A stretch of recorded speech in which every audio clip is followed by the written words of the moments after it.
Once upon a time, in a faraway kingdom, there lived a young girl named Cinderella. She was a kind, gentle, and beautiful child with the most radiant smile. Cinderella had a heart full of love, but unfortunately, fate hadn't been kind to Cinderella. Her mother had passed away, leaving her alone with her selfish stepmother. The stepmother had two daughters of her own, and she was terribly jealous of Cinderella's beauty and kind heart. She treated Cinderella unfairly, making her do all the housework and dress in rags while her own daughters wore fine clothes and lived in luxury. Despite the cruelty she faced, Cinderella remained kind and gentle, never letting her stepmother's unkindness change who she was. She would often seek comfort in the garden, talking to the birds and the animals, who had become her dearest friends. One day, the kingdom received exciting news. The prince was hosting a grand ball at the palace, and every maiden in the land was invited. Cinderella's stepsisters were overjoyed and spent weeks preparing their gowns and practicing their dance moves. Cinderella watched her stepsisters with a sad smile, hoping she might be able to attend the ball and experience a bit of the magic she had heard about in her mother's stories. But her stepmother was insistent that Cinderella would stay home and continue with her chores. The night of the ball arrived, and Cinderella was left alone in her old clothes while her stepsisters and stepmother departed for the palace. She sat by the fireplace, tears in her eyes, wishing for just a taste of the magic her mother had told her about. Suddenly, a soft, sweet voice filled the room. It was her fairy godmother, a beautiful figure surrounded by a soft, glowing light.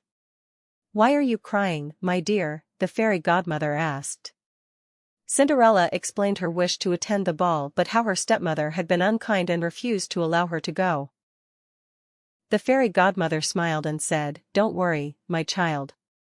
You shall go to the ball." With a wave of her wand, Cinderella's rags were transformed into a stunning gown, and on her feet, she wore the most delicate glass slippers that sparkled like stars. Her fairy godmother turned a pumpkin into a magnificent carriage and mice into beautiful horses, so Cinderella could travel to the palace in style. Before she left, the fairy godmother gave Cinderella a piece of advice: "Remember, my dear, the magic will only last until midnight. When the clock strikes 12, you must leave the palace and return home." Cinderella thanked her fairy godmother and climbed into the magical carriage. As she arrived at the palace, she felt like a princess, her heart dancing with joy. The moment Cinderella entered the ballroom, the entire room fell silent. The prince, charmed by her beauty, approached her, and they danced together like a dream. But as the hours flew Cinderella by, was the she happiest suddenly she heard had the ever bells of been. the palace clock. The first stroke of midnight sent a shiver down her spine. She remembered her fairy godmother's warning and knew she must leave. Cinderella hurriedly said goodbye to the prince and fled from the palace. As she ran down the grand staircase, one of her glass slippers slipped off her foot. She didn't have time to retrieve it, and so, with only one glass slipper, she disappeared into the night. Cinderella's beautiful gown and glass slippers turned back into rags, leaving her with only the memory of the enchanting evening she had spent at the palace. The next day, the prince was determined to find the owner of the glass slipper. He and his attendants traveled throughout the kingdom, visiting every home to see if the slipper would fit any young maiden. When they arrived at Cinderella's cottage, her stepsisters eagerly tried to fit their feet into the glass slipper. But it was too small for them, and their feet simply couldn't squeeze in.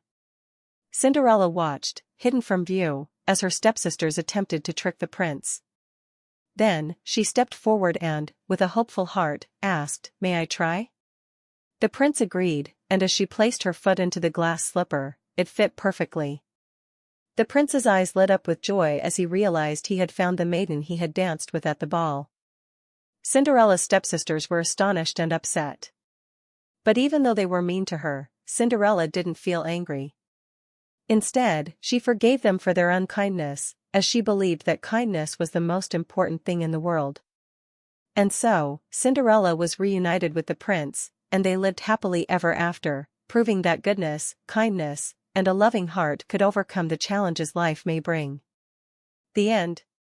Moral of the story: being kind and having a loving heart can help you through tough times. Even though Cinderella faced meanness and hard work, she stayed kind and gentle, and her goodness led to her happiness and success. The story also shows the importance of forgiveness, as Cinderella forgave her stepsisters, teaching us that being kind and forgiving are very important.